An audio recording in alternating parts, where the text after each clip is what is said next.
I can assure you that what you will observe is a vast wasteland. To try and channel And to see a position deny what they think is false, argue what they think is false, will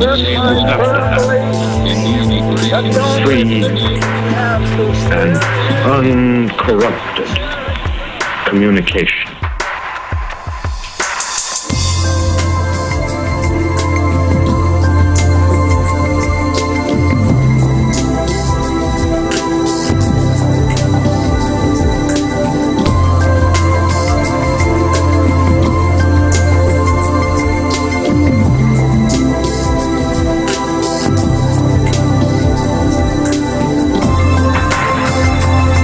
I'd like to start this session. We want to welcome you. My name is George Lipsitz, and it's such a great honor to be in a room with many of the people I respect most on earth, and to walk in the path of the tradition that we're invoking here today, not only out of our love and respect for Cedric Robinson, but also for the way his thought and the thought that's come to us through him has armed us in so many battles and so many struggles that we've been out there fighting.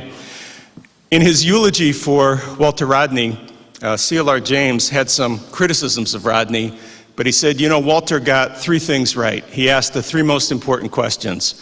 What's been done to us? What have we done? And what must we do? This panel is about what must we do, about radical scholarship, its future, its politics, its pedagogy, and our way of trying to throw out something in the world that'll make a difference. We're lucky to have a distinguished panel here. Avery Gordon from UC Santa Barbara. Yes, by all means, let's have Rovan Locke of the Caribbean American Commentary newspaper. And my colleague, intellectual mentor, and my favorite photographer, Brenda Gale Plummer from the University of Wisconsin in Madison. And I think the best thing we can do is just get underway. So I'd like to introduce Avery Gordon.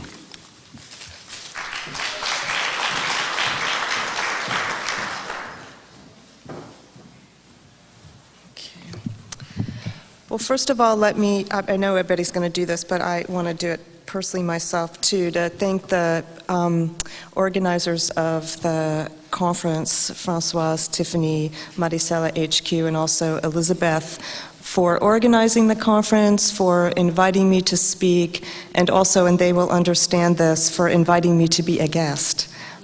Which I really appreciate. Thank you. Okay, I'll just start. I'm going to probably be more formal than everyone else, but that's just kind of how I am. So do it that way.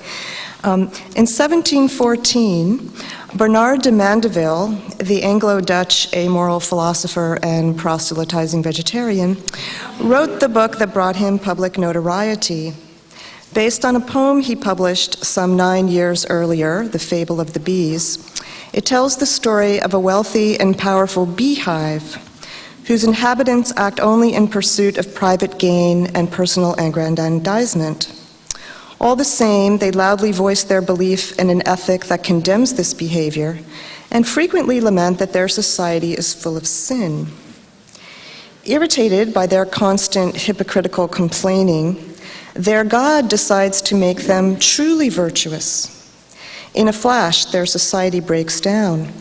Trade and industry as they knew it are abandoned, and the bees leave their hive and withdraw to live simply in the hollow of a tree.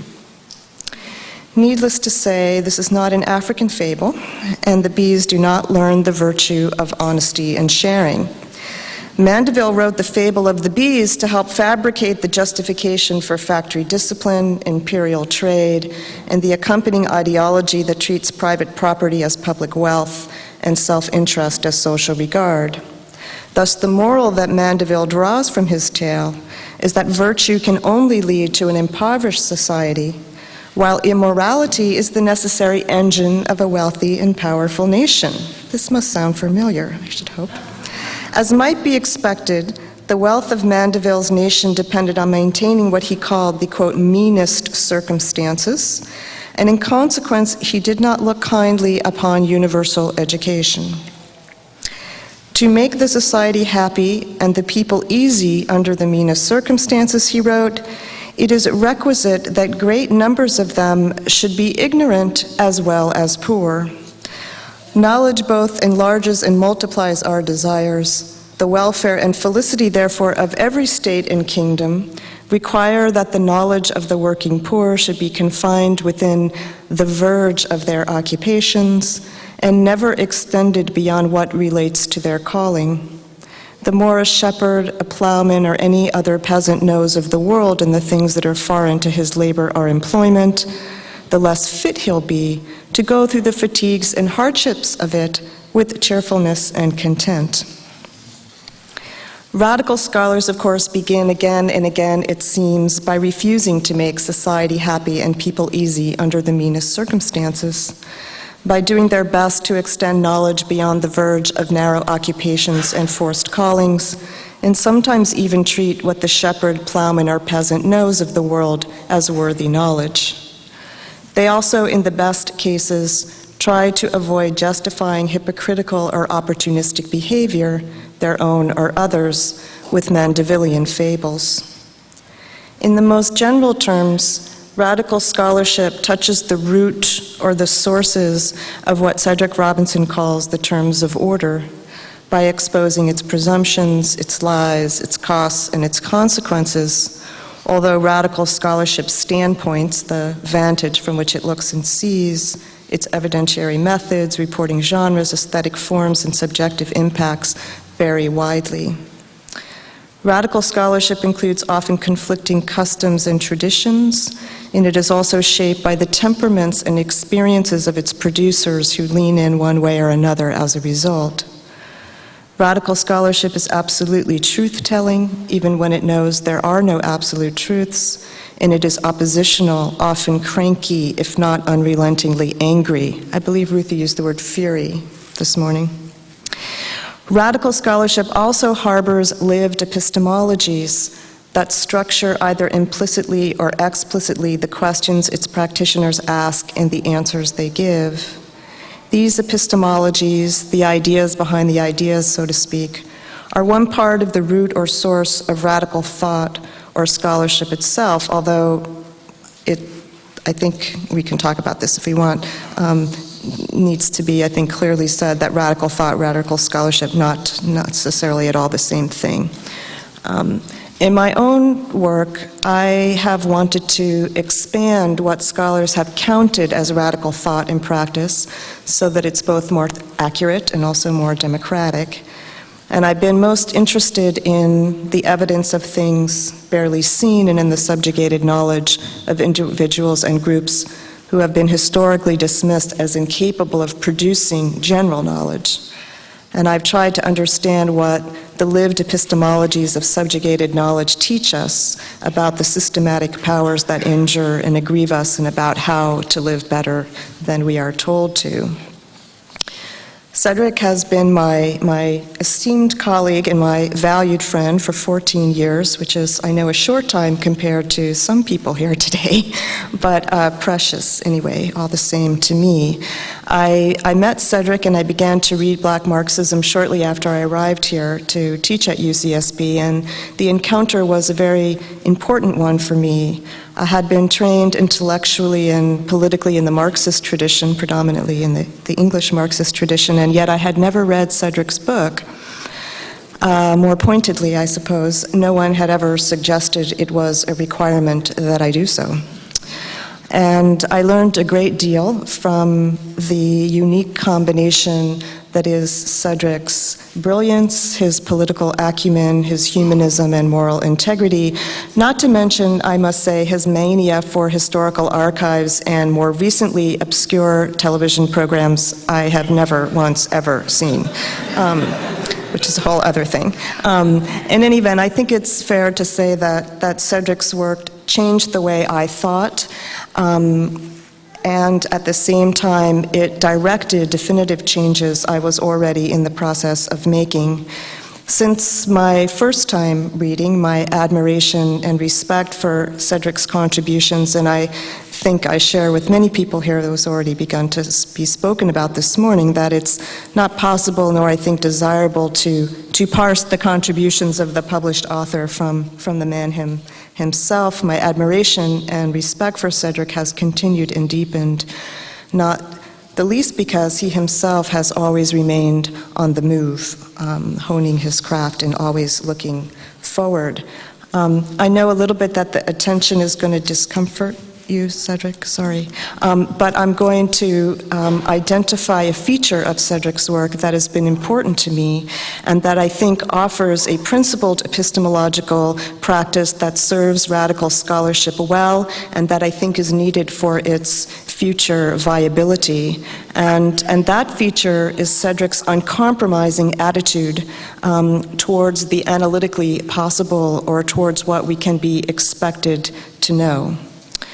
From the beginning, at the center of Cedric's critical project has been the exposure of the philosophical and historical compromises Marxism as theory and practice has made with bourgeois society and with a deadly racism that it consistently underestimated.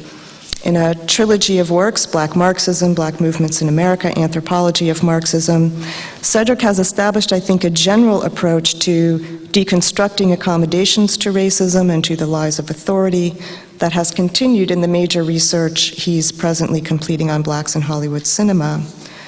The motivation behind the expose, and I believe it is the driving force behind all authentic radical thought, is, as Cedric has eloquently written, quote, the recovery of human life from the spoilage of degradation. The locale of that spoilage has mattered in detail, not principle, to him. Life taxed and taken in fields or factories or prisons in science or in art, the recovery of it and the value and its value has remained, I think, the critical instigation. Though they are, I think, very, very formidable, what's striking and what I really just want to focus on are not so much Cedric's formal deconstructive skills. What I think is unique is that he has taken for granted, seemingly without effort, which is, I think makes it even more impressive, and demonstrated with great care and rigor that the compromises, the settlements, the sanctioned irrelevances, the excluded because it's too hard to think about, are not at all necessary. The question of the necessity of compromise is a constant one in political movements and political life. I think that's probably a very obvious statement for this audience. Long-standing, seemingly unresolvable debates about reform and revolution, about what's real and what's impossible, have spun around genuinely difficult problems of simultaneously fighting and winning power, and also spun around genuinely annoying cultures of sectarianism and self-righteousness. Probably don't need to tell you about that either. There is remarkably, in my opinion, neither sectarianism nor self-righteousness in Cedric's writings, or elsewhere for that matter, but yet his attitude or his lived epistemology is without doubt, I think, uncompromising. This has been evident in Cedric's critique of Marxism, in both Black Marxism and in the Anthropology of Marxism. He seems to reject the idea that Marx couldn't have done any better than he did. In both works, Cedric shows that Marx and Marxism as a tradition made choices and pursued very specific paths with consequences not entirely to its credit. At the heart of Black Marxism is a critique and explanation for why it could have been that Marxism provided no theoretical justification, as Cedric puts it, for the emergence and persistence of racialism in Western civilization. As I think most people here know, the book outlines the significance of the pre-capitalist history of racism within the West to the development of a fundamentally racial capitalism and a racialized working class consciousness consistently mistaken by Marx and Marxists as derivative and epiphenomenal. It shows that Marxism's reductionism made it unable to understand Black radicalism's struggle, consciousness, and truth on its own terms. In Cedric's presentation, though, the Black radical tradition stands not simply or only as a big example of a blind spot in the Marxist point of view. Rather, it stands living and breathing in the place blinded from view. And I think the difference between being an example of a superior person or a superior system's faulty thinking, the paradigmatic mistake, so to speak, and being an example of the better thinking you're trying to generate is very important. It marks the distinction between self-determination and assimilationism, and it easily distinguishes those whose radicalism is attached, whether they know it or not, to people who are above the salt or people who are below the salt, as Mandeville's contemporaries might have described it. If you don't know what that means, you can ask Cedric later. At the heart of Black Marxism is the deceptively simple idea that there is something and some bodies in the blind spot. And what's in the blind spot, in the place blinded from view, is an entire theoretical standpoint, a practical mode of comprehension that Cedric calls the Black radical tradition. Living and breathing in the blind spot is the tradition, not nothing or merely some missing information or a few neglected individuals. Black Marxism, whatever revisions, extensions, disagreements we might want to have with it today, brilliantly showed us what was in the place of a missed opportunity to see the rich thought and the complex struggle comprising this tradition, its collective wisdom, as evidence worthy of theorization and thus generalization. In the Anthropology of Marxism, where Cedric extends Black Marxism's critique to the Western socialist tradition, we find the same approach. It is from the vantage point of an older pre-capitalist socialist discourse made by female mystics and pious women, poor rural and urban rebels, and radical communitarians and communists, that Cedric puts proof to his argument that scientific socialism, with its privileged European male proletarian agent, was unnecessarily limited and exclusive. Here, too, he rejects the view that Marx was simply a man of his time and couldn't have known any better, that only today we hold the missing pieces to complete the earlier ambition. By contrast, Cedric argues that Marx actively dismissed as anomalous, anachronistic, unscientific, and prehistorical evidence of a richer socialism when it did not reflect the capitalist world as he saw it. And in that dismissal, Marx built into a theory and practice of revolutionary change, which lingers still very much in political culture today, some of the key ordering terms of the very society he was trying to undermine, not the least of which was the idea that socialism was the privileged preserve of class-based oppositions to capitalism. The consequence of this was that Marxism inherited a diminished capacity to imagine, anticipate, receive, to comprehend those terrible injuries, those great diagnoses and remedies not well reflected in the mirror of capitalist production.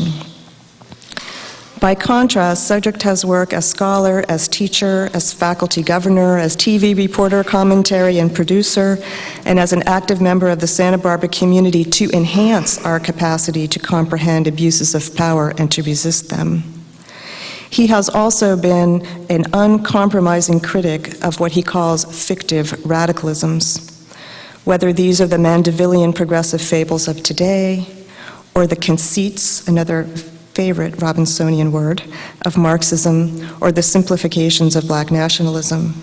It's always clear in Cedric's work that the goal of the critique of fictive radicalism and the selection of the vantage points from which it's undertaken, in his case, the Black radical tradition, the pre-capitalist heretical socialists, is to liberate or emancipate the radical impulse from the exclusivities, rigidities, and vanities that too frequently characterize radical leaders and radical scholars, and that deform and weaken the impulse itself.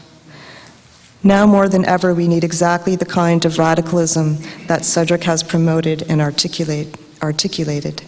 As he says, focused upon the cultural legacies that have provided the Black radical tradition with its strengths, capable of converging and diverging with the many radical traditions active today, and always grounded in and attached to the recovery of human life from the spoilage of degradation. In a 1999 interview, Chuck Morse asked Cedric, "How do you define your own political commitments?" And Cedric replied, do you remember this? Quote, "What name do you give to the nature of the universe? My only loyalties are to the morally just world, and my happiest and most stunning opportunity for raising hell with corruption and deceit are with other Black people. I suppose that makes me a part and expression of Black radicalism. The joy, the universalism, and the invitation to the many this Black radicalism makes is what I most associate with Cedric Robinson, and what I hope the future of radical scholarship will cultivate and grow. There aren't many radicals like Cedric Robinson. I think we're very, very lucky that he's here, and I think that many of you would probably agree that there should be many more.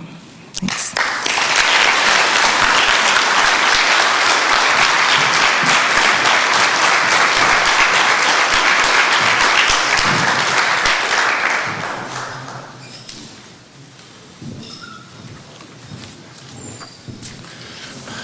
Good morning, everyone. I want to just say that I left my country yesterday evening, Montego Bay, Jamaica. I was in Florida, I live in Florida, and I flew last night to come here. And reaching 9:30 at the airport today, that was 12:15 my time. Took another 2.5 hours to come here. But nothing in the world would prevent me to be here.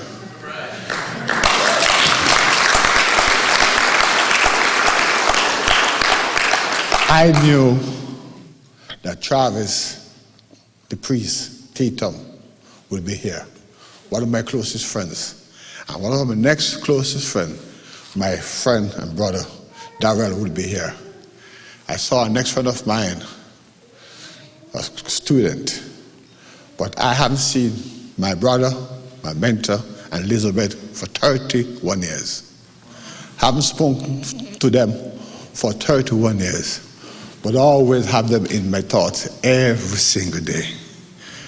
What I want to do this morning is to take you back to my days as a student and see my brother as a young Marx. You know, brother, as the old Marx. I was shocked to hear that Cedric is a Marxist. I'm going to see him today in a new context as an anarchist.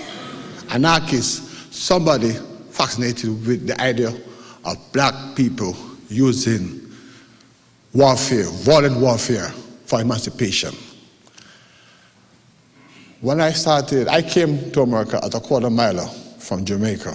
One of the top quarter milers, 38 years ago. Went to school 6 miles down from Ann Arbor, from Michigan. Bobby Hill is in the room. Bobby knows my experience from Western Jamaica. And I was rough. I was shocked to be in America because I'm a country boy. And I met Cedric when I started grad school. We then, and I want to speak for those of us that end up in Michigan, Travis, Willie Tucker, Darrell Thomas, Josephine Partridge, we go down the line. We never knew if they were accepting us at Michigan Graduate School because we were bright or because they want to fill up the classroom because of the Black Uprising that took place 1 hour away 5 years ago. Burn, baby, burn. And John Connors told Michigan President, Mr. Fleming, that if you want to get money from Congress and from the state, you have to have 10%. Michigan sparked affirmative action in this country. In fact, our President Fleming challenged the President of America then and told him, Mr. Nixon, we are going to have 10%. That's how we have to understand Cedric and the rest of us coming to Michigan. There was Archibald Singham, who was in Jamaica, was a scholar at the University of the West Indies, and they met the head of the department then, Mr. Stokes. And Stokes started bringing up Caribbean students from the University of the West Indies. And I got in, and obviously as a humble. So I met Cedric. Then at the time, I had a speech impediment. I used to had a hard time to speak. It's stutter. I still stutter when I get angry. And Cedric took me, a rough person, and smoothed me. That time and now, there was this warfare about Pan-Africanism versus Marxism. My only friend Saturday mornings was Cedric's wife. Those mornings, every weekend, at Elizabeth House, not Cedric House, right? At Elizabeth House. At Elizabeth House, we had ideological warfare.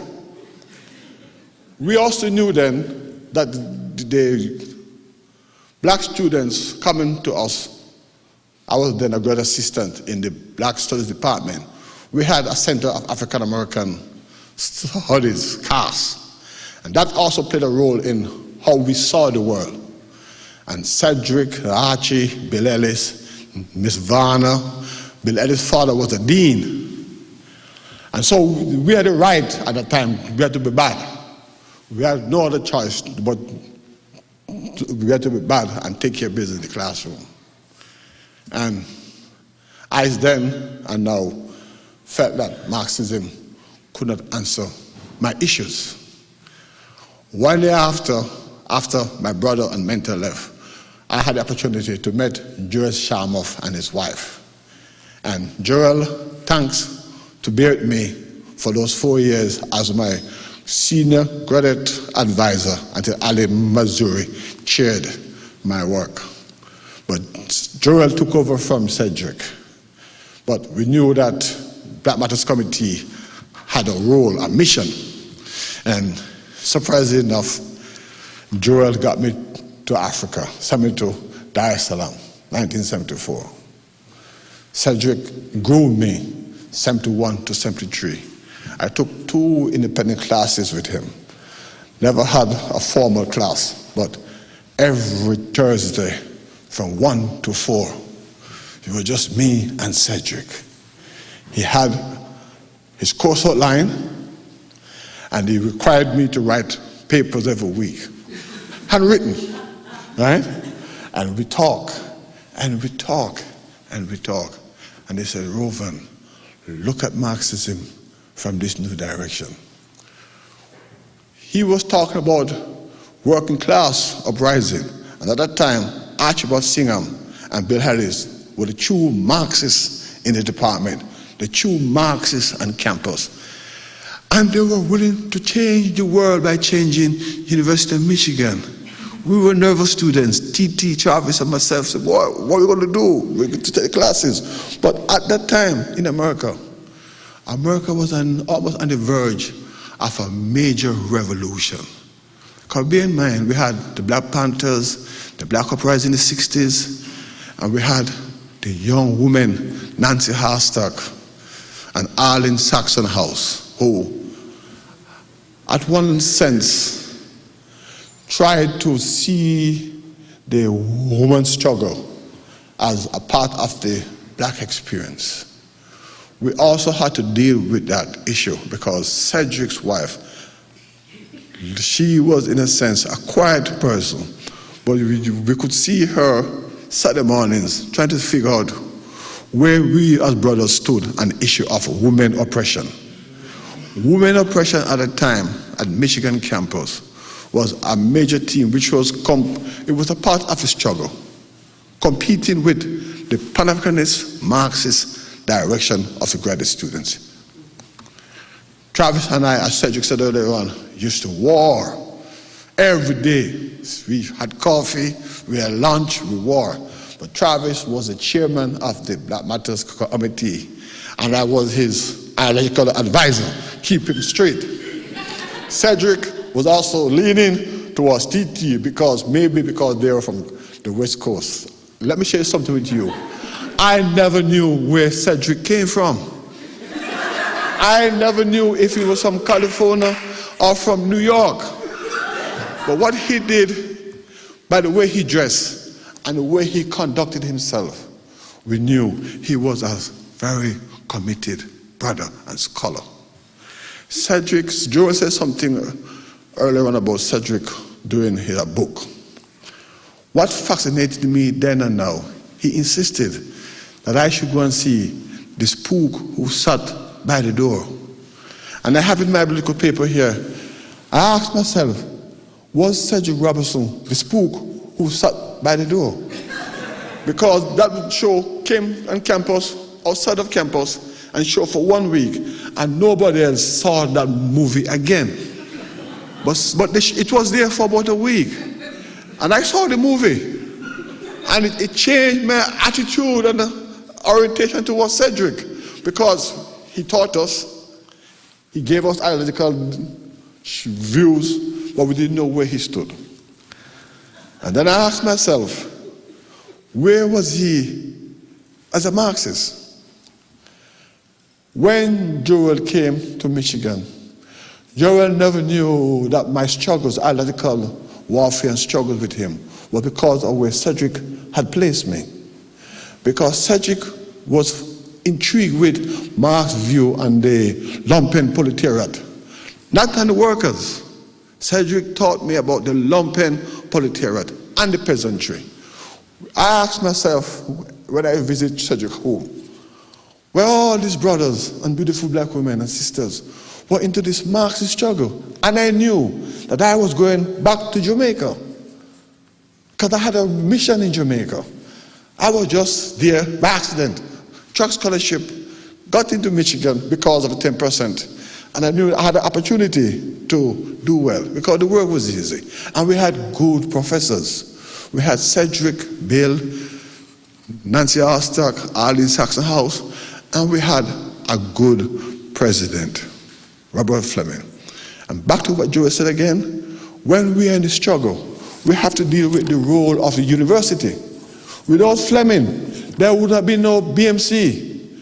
Without Fleming, there would have been a Cedric Robinson or Archibald Singer or Bill Ellis. Because I asked myself, Cedric, I told him when I saw him today, and he laughed. I said, did you, Cedric, abandon us? Because Michigan at that time was, strange enough, was involved in building up a school of radicalism. They went out and seeked out radical scholars. At that time, there was an uprising in Uganda. And we wanted somebody to teach African politics. And Tavis and I fought, almost came to blows because we interviewed Ali Mazuri. And the Marxists wanted, I can't remember the woman's name, but the Marxists wanted this white radical woman. And Joel was not there then. But another good fellow, the head of the department, said to me, Rovan, we wanted Ali. Ali Mazur was coming with his ideological baggage, but we felt that, well, he would change in the department. Walter Rodney almost came because I was given the assignment to recruit Walter Rodney.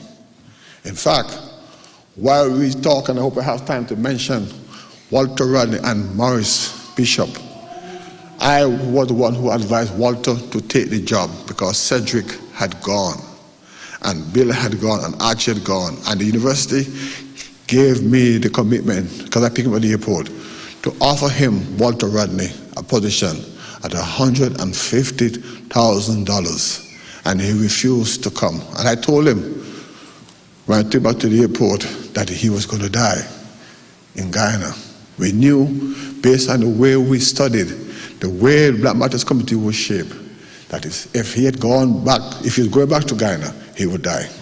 And the theme of my talk is the future of radical thought.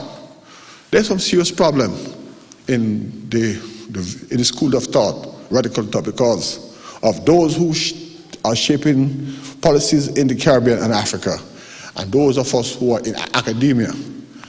I have left academia because I have a mission to play larger than in the classroom. Because when I met Cedric, he knew then that I was going back to Jamaica. So Cedric forced me to think about violence. What is most ironic, before I went home, Joel then was after I finished my university work, Joel and Ali Mazuri helped me to go to Africa, and I went to Nigeria and taught courses on Marxism and courses on violence. I established the Marxist courses at the University at Ife, and I used the courses from Cedric classes and Joel to set up the courses in Marxism. And I can say this in front of Joel and Cedric, and I hope I don't offend people here. Because of what we in BMC, Black Panthers Community, learned then, I will say with a sense of pride that no other group of radical black students of that period came to Marxism and Pan-Africanism as we were at the University of Michigan. Because Cedric quietly sat the morning and in his well-packed book office, neatly packed, he taught us, he gave us books. And he knew he gave us what we wanted. I wanted to learn about anarchism. And he gave me the direction. And I thought then that if Cedric had stayed at Michigan, he had been an anarchist. He'd have written books. And this is what I have here it's on the Black Marxism earlier term. I want to confess, I refused to read Cedric's book on Marxism before I got here because they wanted to shape my views again. I read the book a long time ago because I want to give you an idea of what was happening in Michigan at that time and where he was at that time and how we now looking at the world then and now can fixate him in the struggle. I'm seeing his work from a Pan-Africanist view because I live in Broward County where about 900,000 Jamaicans and other West Indians plus African American.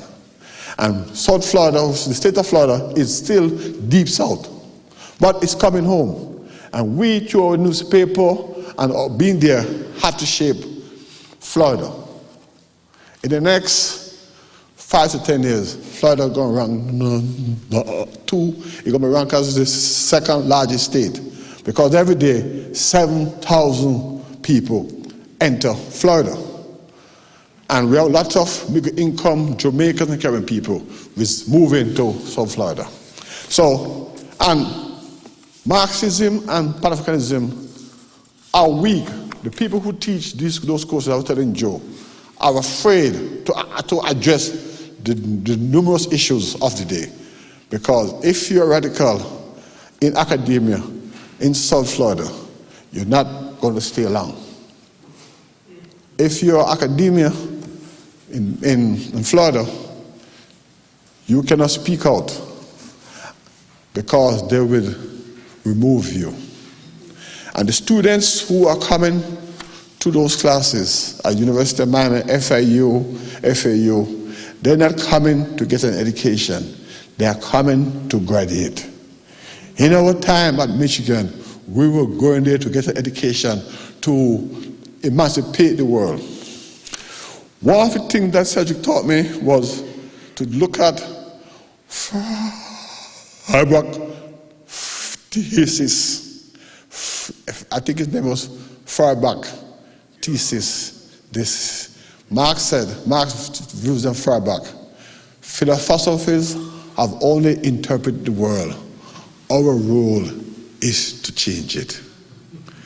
That was the Cedric Robinson, the young Marx then, but the deep Pan-Africanist and anarchist, because Cedric had to interpret for us the African-American emancipationary struggles in Detroit, because one of the biggest riots was then in Detroit.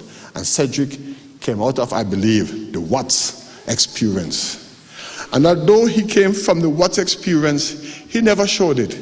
He never had an afro. He never speak loud. Yeah? And I believe that's what I'm here to talk about this morning. He never had an afro. He never had a deep voice. He was soft, gently. But two things about him that still struck out this morning.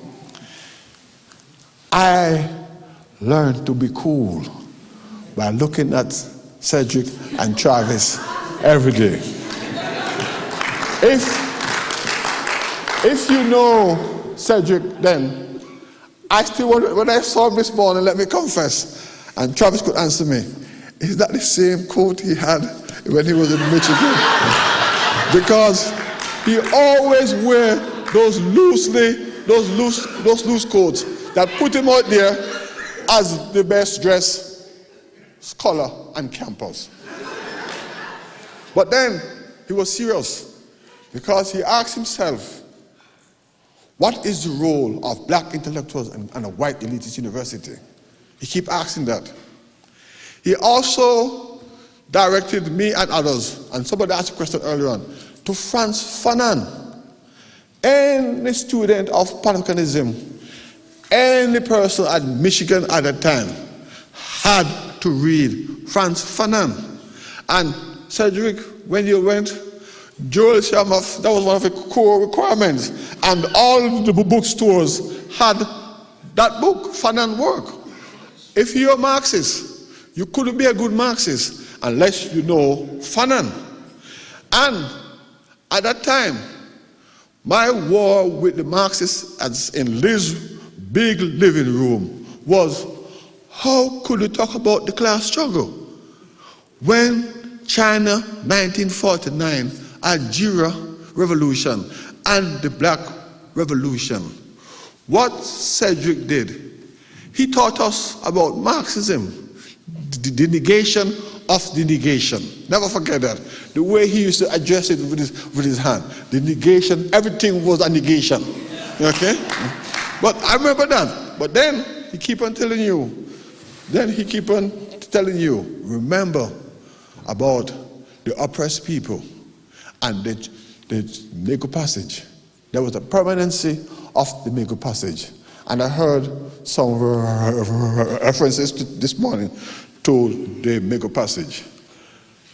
Bakunin, Mao, and Fanon. That is what I got from Cedric.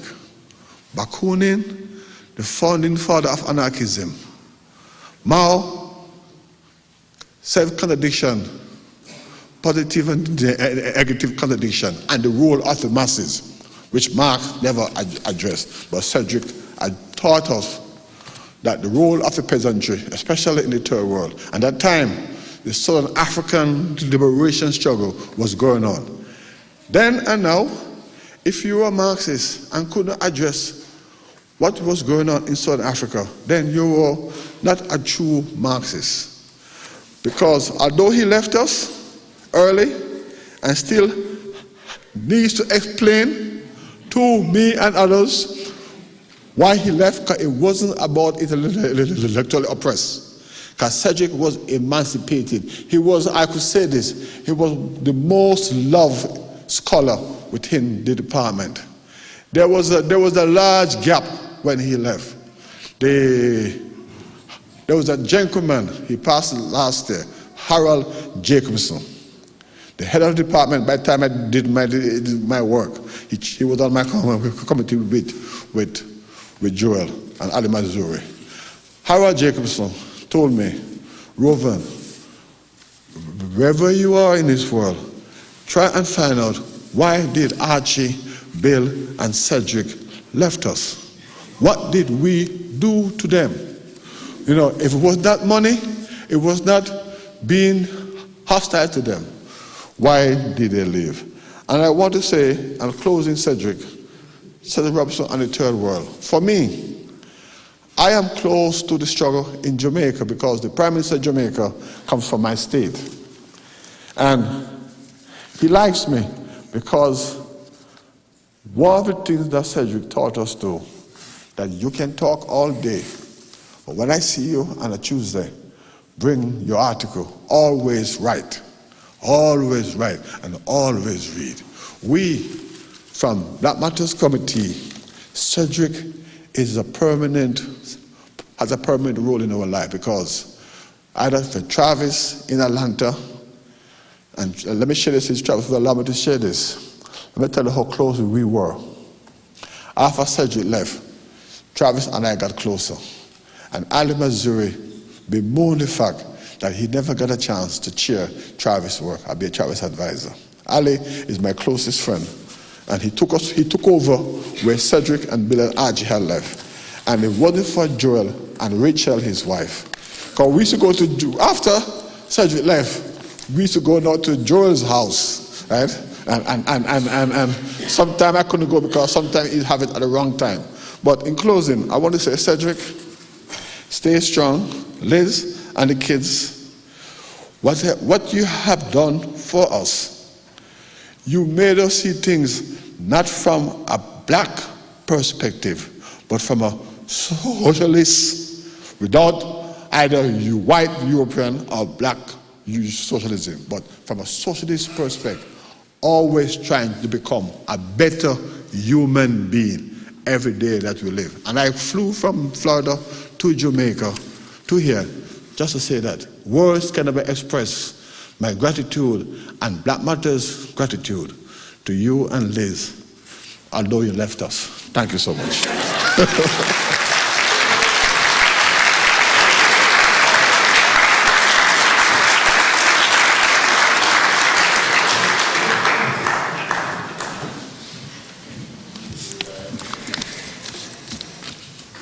When I was asked to participate in the conference, it would be a conference on radical scholarship, and I was asked to be on a panel to talk about the future of radical scholarship and to answer the perennial question of what is to be done, I was somewhat taken aback. We're in a historical moment where it's very difficult to even talk about liberalism, much less radicalism. But then I came to perhaps see that the dropping out of liberalism is an opportunity. And it's an opportunity to make radicalism visible and effective. But at the same time, I don't think we can get very comfortable about the fact that not only are mass publics hostile to this idea, many mass publics are not even hearing it. Not even hearing it. So part of our task then is to figure out a way that we can enlarge the frame of discourse, which is terribly skewed right now, to put ourselves back on the political map, where we have dropped out. I think part of the problem is that many political associations travel along the networks of cultural and social interactions among people who share values and friendships. That can be extremely therapeutic and supportive, but it can also be somewhat incestuous.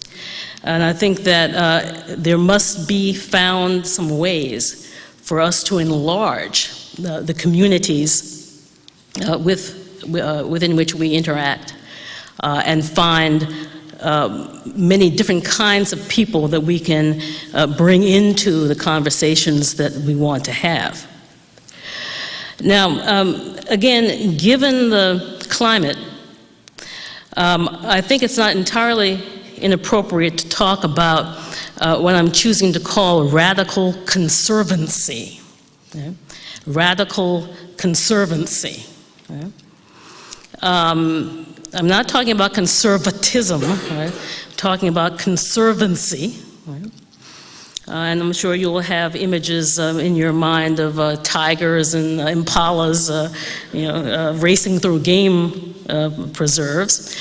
I'm not talking about the preservation of rare species, and I'm also not talking about the preservation of artifacts in museums. I think that the sort of conservancy we're talking about is not about dormancy, but about engagement. And I think that the project of radical conservancy is going to be about keeping the coals hot, right? Keeping the coals hot, right? So that when it's time for the kindling to be laid on, they'll be ready. I, too, had a couple of bulleted points. I don't have as many as some of the other speakers had, but which I'm sure those of you whose stomachs are growling will be grateful for. But I did want to mention some general propositions that I think we might want to discuss at some point.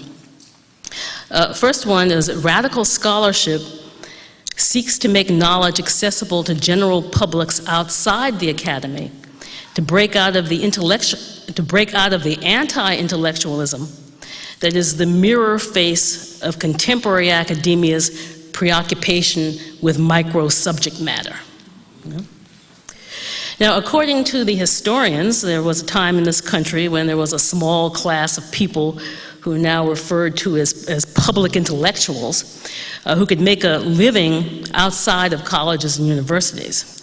They were broadly conversant with intellectual culture and with the political issues of their time. They were, interestingly, not ridiculed for not being specialists, right? They were not derided for knowing things, all right?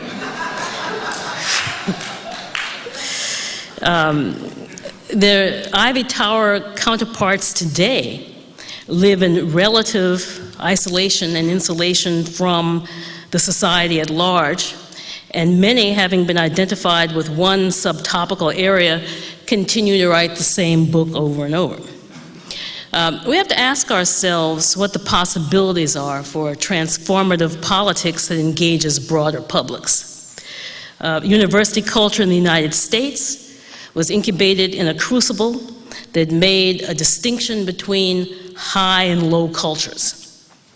This has changed a little bit, but the professoriate as a group was socialized to hold popular culture and working people in contempt. Many still do. I know they do at my university.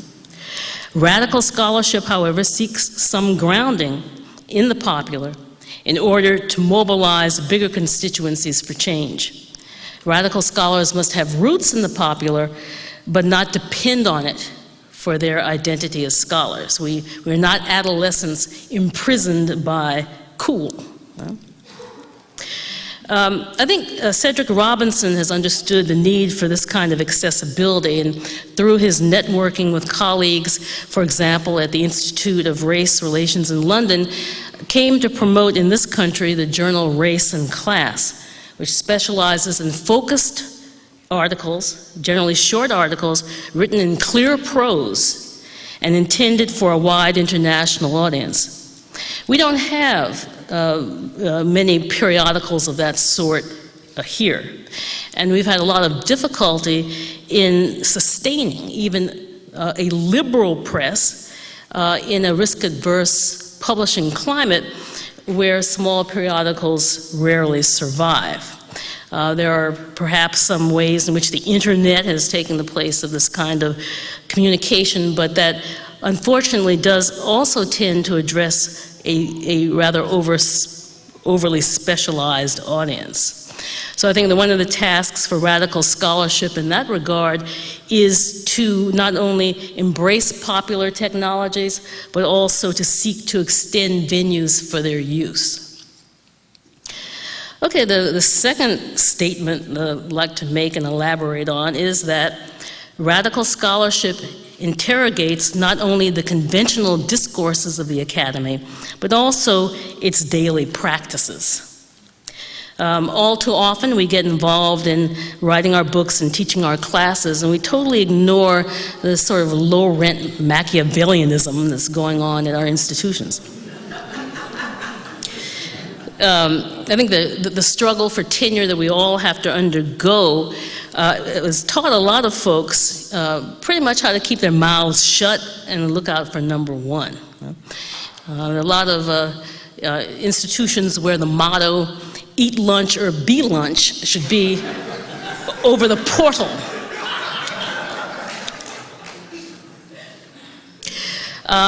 I don't think it's enough to carve out a little space where we can do our research and be left alone. Now, having said that, though, I want to qualify that and say that it's very important that there be some space, particularly for younger faculty, for more junior people, to grow their wings. And they do need space to do their work and then be left alone. Right? I think the tougher times are on the outside, the harder we need to preserve that space for junior faculty, but we also need to be prepared to struggle for power and for genuine representation within our institutions. Yeah. I'm not sure at this stage, I was a dissertation fellow here 25 years ago, believe that. I'm not sure what the situation in California institutions looks like now, but I know that in other parts of the country, university populations are much more monochromatic than the US population is in general. And it seems to me that radical scholars have to counter the marginalization, the exclusion, and the discrimination that's inflicted on students, staff, and faculty of color in higher education. This responsibility is not only responsibility of people of color. It falls on white scholars, too, who need to stop seeing Jim Crow as an opportunity for their own self-advancement.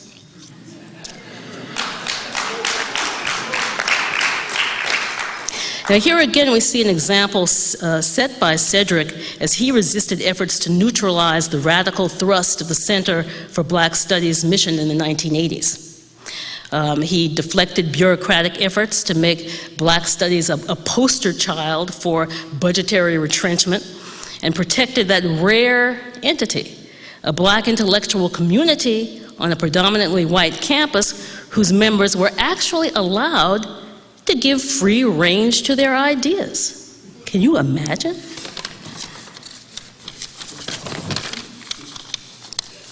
Okay, number 3. Radical scholarship privileges cooperation and sees intellectual life as not only a private pursuit for pleasure, but as a communitarian undertaking. I once participated at another institution a long time ago in another universe, in a faculty workshop on history and society. It was attended by a crew of real heavyweights, right? And they were all discussing the anthropological theories of Clifford Geertz. And they were talking about the Balinese cockfight that he described in such detail.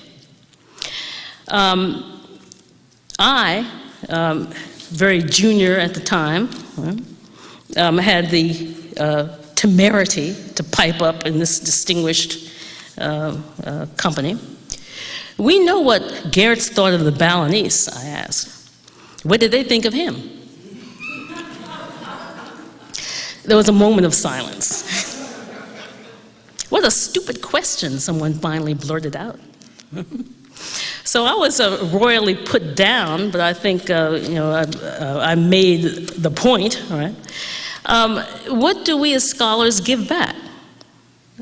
How can we do it? How can we share knowledge with the people who are the subjects of our deliberations? For more than a quarter of a century, the Center for Black Studies here has been a haven for scholars. I don't know what the story is now. The center was also seeking to be inclusive. When I was a dissertation fellow here in 79-80, I recall how Cedric helped to close the town gown gap by organizing a regular forum that attracted Santa Barbara and Goleta Black community members. And this constituency became part of the enterprise, and I remember meeting people at receptions that were held when visitors came to campus. I perceived my experience at the center as one which joined a wide variety of people who were interested in emancipatory projects. Okay, 4.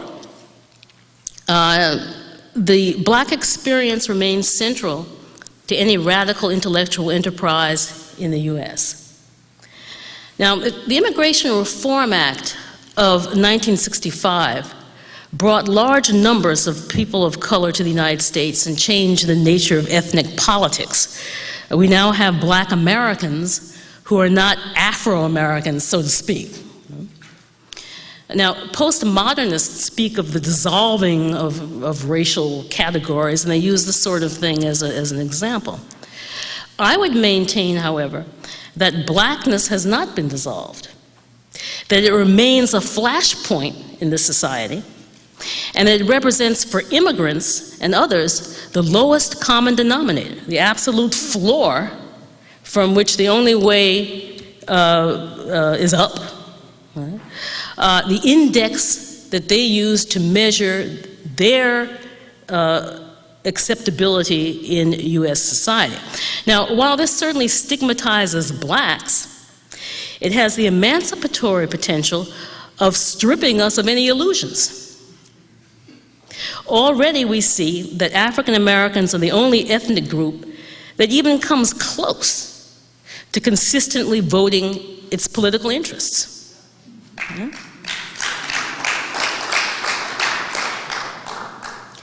5 years ago, Cedric Robinson told an interviewer, quote, "Black studies is a critique of Western civilization. The Black radical tradition emerged in the belly of the beast," end quote. Cedric understood that the transformation of African American life is the transformation of American life. Okay, the last item here, number 5. The discipline of history plays a key role in the creation of an affirmative future society. Now, Black Marxism is a superb study not only of power relations within the discipline of political science, but it's also an excellent work of historical analysis. We cannot go forward until we get the story straight. We must defeat efforts being made to keep this from happening. In the 1990s, the Journal of American History and some other mainstream historical periodicals as well published a sort of a cluster of articles dealing with the issue of memory, okay? With the construction of memory, how people remember particular events, how memories dictate future recollection, how the accretion of memory could obscure and supplant the empirical record, and so on and so forth. I think what we now need, in particular, is a history of not memory, but of structured forgetting. While this is a task for historians, to me, the image of the archaeologist comes to mind. You don't have to read the dystopic novels of an Octavia Butler to understand how close our civilization is to lying in shards under the layers of the debris of failed ideologies and catastrophic public policies, awaiting exhumation by future survivors. Cedric says, quote, "I have never conceded the notion that the West has ordered the world in a rational whole. No coherent order, no singular whole has ever been forged under the authority of capital, and the unifying language of world systems theory simply does not capture the chaos of capitalism," end quote. I would suggest that the intellectual part of the chaos is planned, and that we have to disentangle our histories from that madness and restore their vitality and meaning. Now, one thing that comes to mind, many of you have seen the film Devil in a Blue Dress last night. There was a little, about 30-minute segment at the end of the film in which Easy Rawlins' friend Odell is reading a newspaper. newspaper reporting, I believe, the victory of the mayoral candidate, who had defeated his evil enemy. The name of the newspaper was the California Eagle. In that little tiny segment, the director of that film exposed us to a glimpse, right, of a forgotten history. Right? A forgotten history of the black left, a forgotten history of a woman's struggle, a forgotten history of the black press, a forgotten history of progressive politics in California. Yeah. So again, I would suggest that part of our task is to open up our radical project to be much more attuned to language, right? Much more attuned to the frames of conversation, and also to bear in mind that a certain kind of, I guess, internal psychological balance is needed, right? And I say that because we've been talking about such things as the Middle Passage, a history of imperialism and racism. One of the things that we really need to understand is that our ancestors survived much worse conditions with many fewer resources. If they hadn't, we wouldn't be here. So that's basically what I have to say. Thank you for your indulgence.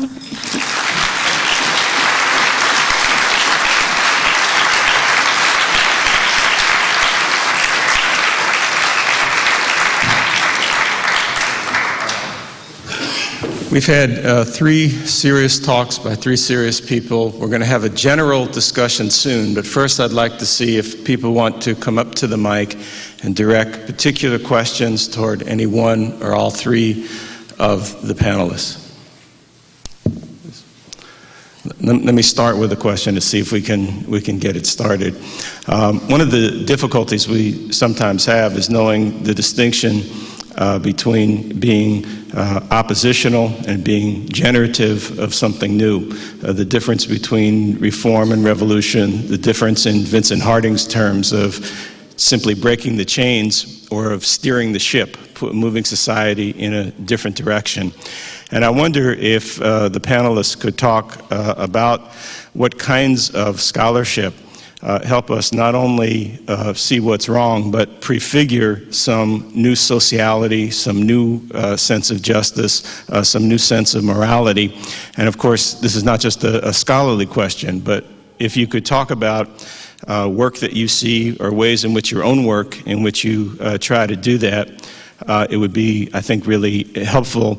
Vincent Harding's metaphor is that in the first Africans kidnapped into slavery, of course, wanted to revolt on those slave ships. They wanted to break their chains, but simply trying to enter a society premised on their exclusion, taking over a ship without knowing how to steer it, was not sufficient. And he argues that the abolition democracy and so much of what the black radical tradition has built has been to transform the society, not merely to enter into it.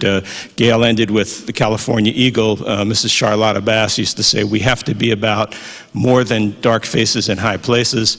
We're not trying simply to desegregate the ranks of the pain inflictors of this world. And I wonder if any of the panelists could talk about that. I'll try to talk loud. The work that comes to mind right now, I always have trouble sort of generating these bibliographic lists on the fly, but there is one particular scholar who I think is doing an excellent job of archaeology. And that is a man named Nikhil Singh, who I haven't met, but whose work I'm familiar with, and who has recently published a book called Black as a Country.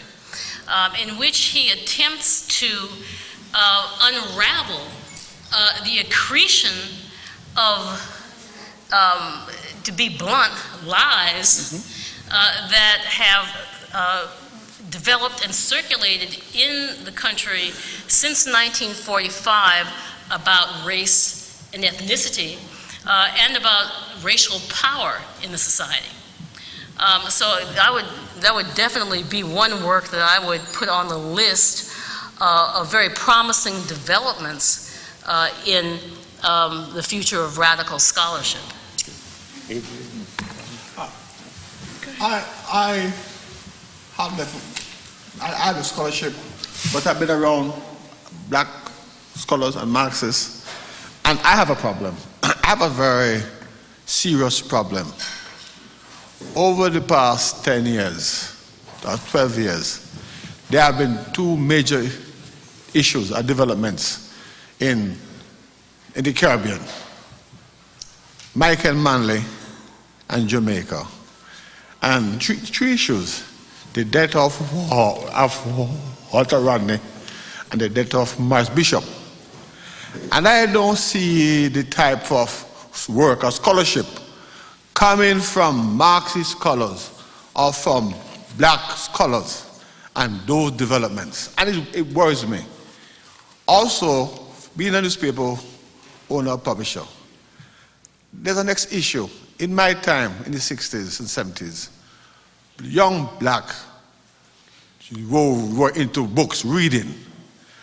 And I asked myself, blacks on campus and Marxist scholars and feminist scholars, when you write, who are you writing for? Because the people out there in the hood, they're not reading so that you can do a linkage with them to carry the struggle a bit further, especially with the next 4 years that we have started this past Tuesday. I think I'll give 4 examples of work that I think is both oppositional and also generating something new. And that is the work of the 4 women who organized this conference for us here today. If I may speak about them for a moment, please. That would be HQ, whose work on savage developmentalism and on now on Global Chicago is very, very important research that's both about oppositional movements, but also about decentering the first world, third world point of view in her work on Japan and Brazil and on the financial development there.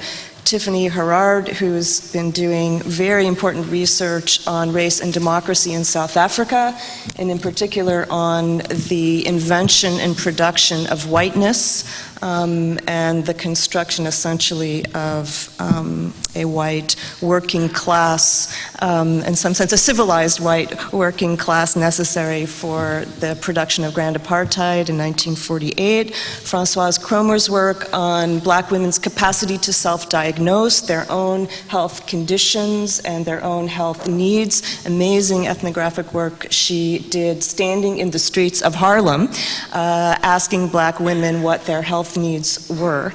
That's very important work. Marisela Marquez, who's done very important work both in her research and also as her position in outreach at the University on Higher Education. She is also the president of the board of Casa de la Raza here in Santa Barbara, where again, it's not just about what's oppositional work, but very much about generating something new, in fact, a new political constituency and community in Santa Barbara. So there are some examples of people who are right here somewhere in the room. I don't see them, but I know they're here.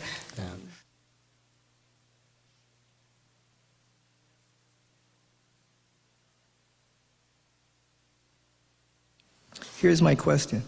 I don't have any faith in demographics being as good as destiny, because if that were the case, South Africa with a black majority would have been a socialist country. People in this country make a lot of sense, make a lot of capital out of thinking that we're going to be the majority in the next 20 or 30 years, so that's going to be the blossoming of a new society. I don't believe that. But I think that we can learn from the past of radical scholarship, and we can learn from this reflection about the future of radical scholarship, about how we need to work together to become a majority and to become a functioning majority within a second-rate empire, and within an empire that's run by a rather incompetent lot of bureaucrats and soldiers.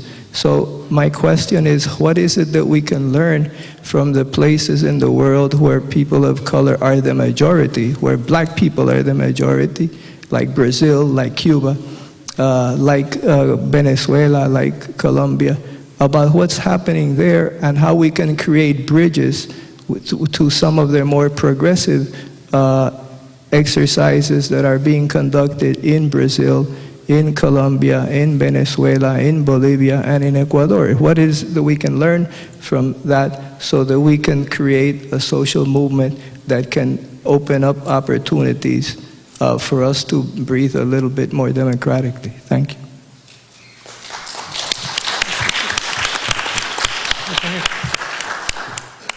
We're working on the ontology question down here. Well, actually, your question, Santiago, is related to the ontology question that preceded yours. And I have some thoughts on the matter. Wendy identified herself as one of my students, so I'm not saying anything she hasn't heard, but maybe a few of the rest of you might be interested.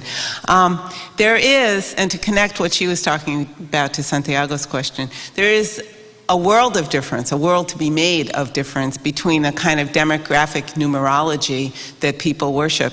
This belief that if the numbers shift, then all being shifts. There's a world of difference between that and what Cedric calls in Black Marxism an ontological totality. And it's the ontological totality of blackness as a standard of human conduct, rather than the number of people of African descent elected to certain or appointed to certain offices, or able to vote or not able to vote, or take advantage of educational services that matters. And so in this category, this ontological totality then, we are talking then about whole ways of being in the world. And I actually don't think, even though ontology is not a word familiar to everybody, my mom is here and I don't know if she knows this word or not, but talking about how we are in the world, right? What our moral imperatives are, what we think standard ought to be, and what we think these things ought to be based in an already existing way, let's see, moral view, and a moral view shaped in the crucible of endless oppression and enveloped by violence, is what that category blackness is, right? So it's not just the sum total of black people, right? It's what blackness is. So as Brenda was saying earlier, if folks in the United States and many other parts of the world, and really on a global scale, if all people in the world look around and see where black as the numbers of people are and where they are and say, well, as long as I'm not that low, I'm all right. If you look at the map of where United Airlines flies and you see there are no little red lines going from anywhere into the continent of Africa, and therefore no little red lines coming out of the continent of Africa, you get a view of what I mean on a global scale, then what we're talking about here is a way in which people reorient their radical thought and action to the question, how is it, how has it come to be, right, that dehumanization on a world scale is central to current world civilization, this maddened civilization that's loose in the world, and how is it that undoing, disarticulating, right, world civilization from this standard of dehumanization means flipping the whole thing on its head, and therefore understanding that a conduct of standard a standard of conduct that is acceptable to the world is always connected to blackness as a lived category of existence for the last 500 years, or as Cedric would rather have us believe, 3,000. Also, I think the issue of Brazil, Venezuela, and other countries in Latin America, that group as a whole has refused to go along with the neoliberal policies and said they've tried it for the past 20 years and it hasn't worked. And so they have basically turned their back on that aspect of globalization. And as a result of that, there's a new movement in terms of third world solidarity that is sort of evolving, that's taking a different form than it had before. And at the same time, they're also electing more radical leaders who are leaning more towards socialism, or more toward giving resources back to the people rather than using their resources to pay off their debt to the new empire, the new American empire. So I think that's a good development, and there's some lessons from that, because the Bush administration tried to overthrow the government in Venezuela 4 or 5 times, also directly as well as indirectly, and they failed. But the press here has not made much of that, and that's something to be celebrated, because when they actually had the coup, they had to say they support it, then they had to come back and pull back, and that was a very important moment. Likewise, I think Brazil is also trying to lead the poor to take a more assertive stand on the American free trade area, and saying that we want to negotiate, if we're going to have a free trade area, one that's beneficial to Brazil and Argentina and other countries. Then the problem that Argentina had over the last couple of years with the debt has driven home that globalization and the neoliberal policies are not the way to go. On the question raised by Rovan, I think we always now look at black studies as moving to diaspora studies, but we have not looked at, there are 2 diasporas, one the diaspora of slavery and one the diaspora of colonialism. Mm-hmm. And the diaspora of colonialism, because of the things that are happening in the rest of the third world, are pressing people. You can't make a living producing bananas, coffee, and other products. Every time we have a free trade agreement that's in that favor the U.S., we can see more and more folks coming abroad. And it's almost like Cedric work in terms of looking at the global migration that was taking place in the Roman Empire that happened before it fell. And it got so to a point that the Romans had to rely upon the very Germanic tribes that defeated them.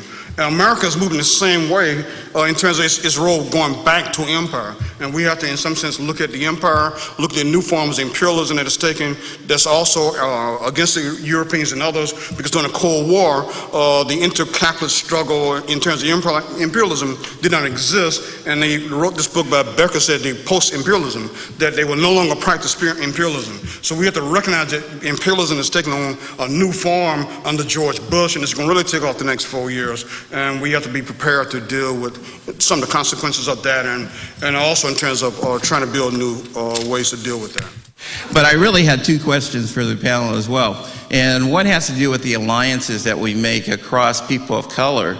And we all know, or seem, maybe, I shouldn't preface it that way, but clearly a whiter or a lighter skin in the academy, as well as most places in the society, tends to buy you greater power, prestige, etc.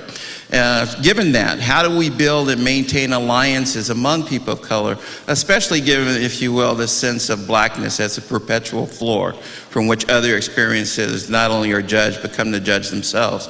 I guess the second question maybe is direct, and I hope, therefore, it's not going to be easy, so I'm not even going to say that. But anyway, I hope it's direct. The question is, and inspired from all of you, is how do we move from this education for graduation, if you will, to an education for emancipation among our students? Thank you. You should take the first one. Well, your first question, I think, speaks to, in part, to the Condi and colon problem that was alluded to by an earlier questioner. And I think that it's necessary, but not sufficient, to have an academia that is broadly representative, demographically, right, and numerically, of the composition of the country. Now, that obviously doesn't guarantee that you're going to have a progressive body. As a matter of fact, every effort will be made by academia to ensure that if it does have to comply with quote-unquote affirmative action, it's going to be very picky about the kinds of people of color that it chooses. And I'm sure we've all seen examples of this, and this is just something that we have to be aware of and have to deal with. Similarly, across across ethnic lines, there are going to be black people as well as other non-Europeans who are going to be problematic. I mean, what's your boy in California named Ward? Yeah, well, so I think that, I don't see the question of building cross-ethnic alliances as in itself problematic. I think that you're going to have a personnel problem, right? And you're going to have that personnel problem regardless of the specific ethnicities or races involved. I think that those are two different kinds of issues. So that's how I perceive that. It may be useful to step back a minute from the level of detail at which we're talking and think in somewhat larger terms. I'm trying to link up the most recent questions with Percy's earlier question at the beginning of this session. I think we need to understand the world and its circumstance. This is a late phase of the consolidation of capitalism. It's not the phase of the decolonization of the former colonies. That's another era, and that era had its time and its moment, and we're not there anymore. And it's important to understand the consequences of that. One of the consequences is in this late phase of consolidation is a kind of ruthlessness. The mini example is the willingness of the British Empire or the willingness of the British government to try to reconstruct the facade of the British Empire by sending a ragtag armada from the North Atlantic meandering its way across to the South Atlantic to a small island that almost nobody in the world much cared about, in order to reassert some notion of control over all of that. And so I think we need to recognize that there is that going on. And that then leads us to the point when we think about not only Condi Rice or Colin Powell or some others, if there's any utility in a notion of a ruling class, the ruling class doesn't sit in Washington. It's got a global character. Right.